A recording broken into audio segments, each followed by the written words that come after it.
سبين بليس كم سبين ست يس. السلام عليكم. في صديق ليا سألني سؤال مهم جدا. السؤال ده: هل الصح ان الكلب يبقى باصص على ايدي اللي فيها المكافآت ولا باصص على ايدي الفاضيه؟ طبعا السؤال ده سؤال مهم جدا وانا هجاوب عليه، بس قبل ما اجاوب عليه خلينا ناخد سريعا كده حاجه او ناخد بريف سريع على حاجه اسمها مبادئ التدريب. مبادئ التدريب دي فيها صح وغلط، يعني صح ان انا اعمل تعزيز ايجابي للكلب، غلط ان انا اذي الكلب، صح ان انا ابقى واضح جدا مع الكلب وما اخلوش يتشتت في الاول ثم اعلي المشتتات، غلط ان انا ابدا مع الكلب في تشتيت عالي جدا فالكلب يبقى مش سامع، صح ان انا التدريبه بتاعت الكلب تبقى ممتعه جدا، غلط ان التدريبه تبقى فيها ضغط سواء عصبي او جسدي او الكلام ده كله. كل ده كوم، والاساليب كوم تاني. يعني اسلوب التدريب او الطريقه اللي انا هوصل بيها للكلب المعلومه داخل طبعا نطاق المبادئ، تمام، دي بتختلف ما بين ناس يعني كتير جدا، وبتختلف من مدرسه لمدرسه، وليها حاجات كتيره جدا ما فيهاش صح وغلط. هو الموضوع كله عباره عن ان انت ممكن توصل الكلب للحاجه الفلانيه بشكل وغيرك يوصله بشكل تاني. يعني في اساليب تدريب بتعتمد على ان الكلب هو اللي يكتشف الحركات من خلال السيناريوهات انت بتعملها، وبالتالي كل ما يوصل للحركه من نفسه بتكافئه. وفي اساليب تانية ان انت بتساعد الكلب، تستخدم ايدك علشان الكلب يمشي وراها، والكلب يجيب نتيجه وده بيجيب نتيجه، تمام، والميكس ما بينهم بيجيب نتيجه. وفي اكتر من اسلوب مش اسلوب واحد للتدريب. نيجي بقى للسؤال المهم: المفروض الكلب يبص على ايدي الفاضيه ولا الايد اللي فيها التريت؟ انا هفترض ان احنا بنتكلم على اكتر اسلوب مشهور الا وهو اسلوب الفولو تريت. اسلوب الفولو تريت ده بكل بساطه ان انا هستخدم ايدي وفيها اكل، تمام، والكلب هيمشي ورا ايدي وفيها الاكل لحد ما يحفظ الحركات، ثم هبدا استخدم ايدي اللي ما فيهاش اكل، تمام. وليه برضو طرق كتيره، بس انا هقول لكم اسهل مثال. عندي هنا الاكل اهو. في بدايه التدريب في الفولو تريت في حاجه اسمها سورس، الا وهو الاكل او الكوره او اللعبه اللي انت ماشي وراها الكلب لازم يبقى بص عليها، لازم يبقى تركيزه معاها، تمام. ليه لازم يبقى تركيزه معاها؟ عشان انت هنا بتعمل مرحله اسمها لورنج او الطعم، او زي الصيد بالظبط، انك انت في طعم بتمشي ورا الكلب، فلازم بتستخدم ايدك اللي فيها الاكل، وكلبك يمشي ورا كلبك مش هيكتشف، مش هيمشي ورا ايدك عشان عليها سكر، تمام، فبيمشي عليها اكل الاول، تمام. تقدر تشكله، تقدر تديله ست، تمام، تقدر تديله هو طبعا كده داون، تمام، تقدر تديله اب، تمام، تقدر تديله كام، تقدر تديله سبين، تمام، تقدر تديله سبين تاني، اوكي، تقدر تديله ست، تمام، يس، اوكي. فهو بيمشي ورا ايدك عشان فيها اكل. دي المرحله الاولى، بمشي الكلب ورا ايدي، بجيبه يمين شمال الكلام ده كله. طبعا برضو في اختلافات بقى في ما بين المدارس والتانيه. في مدارس يقول لك احنا بنمسك التريك كده الكلب يبقى شايفها، وفي مدارس بيقول لك بنبقى حاطين التريك كده، وفي اختلافات كتير جدا، بس في الاخر انا شايفها ادوات. يعني اللي هيستخدم الادوات دي صح هيوصل لها بعد مرحله اللورنج، وبعد ما بنعمل تكرار كويس جدا مع الكلب. تعالي سبين، يس، بان هو يبقى بيكرر الاوردر بسهوله جدا. يلا بليس، اوكي، ماشي، عشان مشي ورا الايد والكلام ده كله، شاطره، يس، اوكي، اوكي، كم سبين، ماشي. بتيجي مرحله اسمها الفيدنج، ان انت بتعمل فيدنج، هي باينه من اسمها ان انت بتسحب التريتس تدريجيا عن طريق ان انت بتعلم الكلب انه يمشي ورا ايدك الفاضيه ثم ياخد الاكل من ايدك الثانيه. هي دي المرحله اللي صديقي في الاغلب كان بيسالني عنها، كان بيقول لي انا شفت فيديو او شفت حاجه بتقول ان الصح ان انا امشي ورا الايد دي فاضيه. فهي الفكره زي ما قلنا مفيش صح وغلط. اول حاجه، تاني حاجه، هي في مرحله سابقه لده، ان انت اصلا عرفت الكلب شكل الحركات وعودته يمشي ورا ايدك.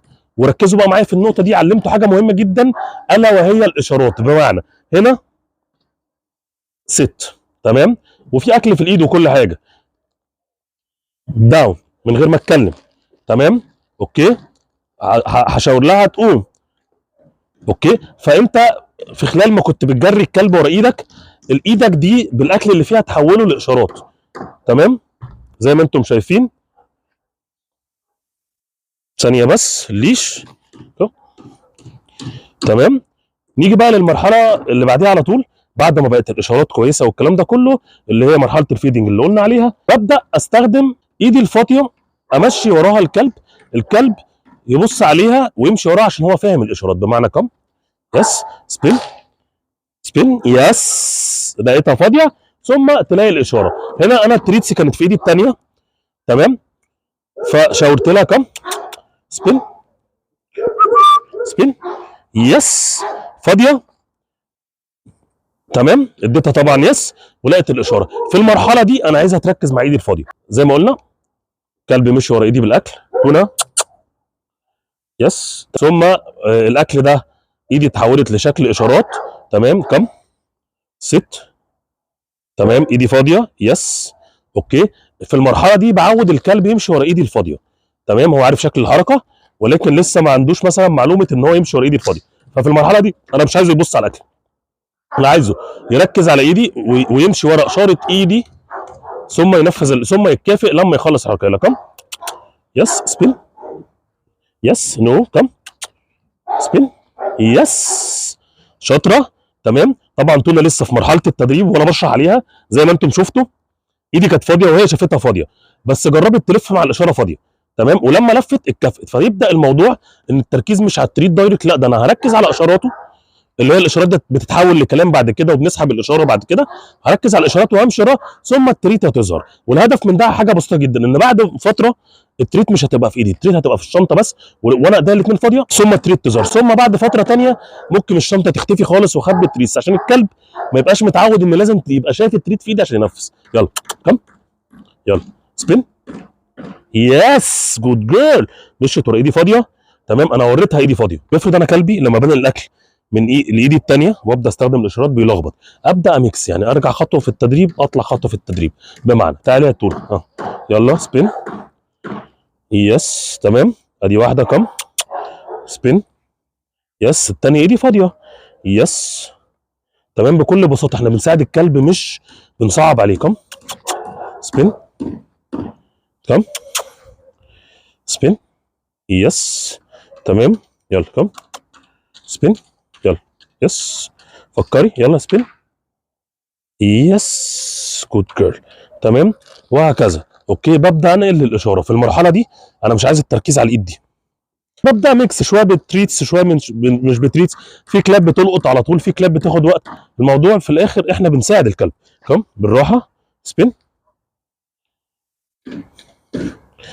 هي عملت ست ياس. جود جيرل. جود جيرل.